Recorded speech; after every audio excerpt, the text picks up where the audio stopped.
されも週末は会うだろうねと誘ってな君も興味ないワイきたい広い狭い部屋で前を呼び合ったりしている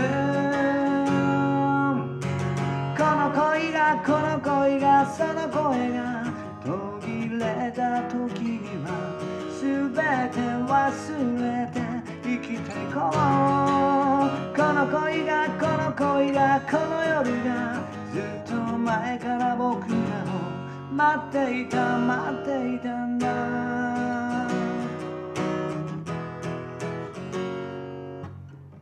喜びは夕焼けに染まった君の横顔であったりバカな僕は君の中泳いでたんだって溺れて気づいたり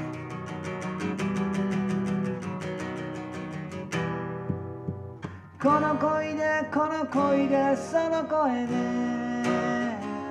きっと間違っていないやっているんだ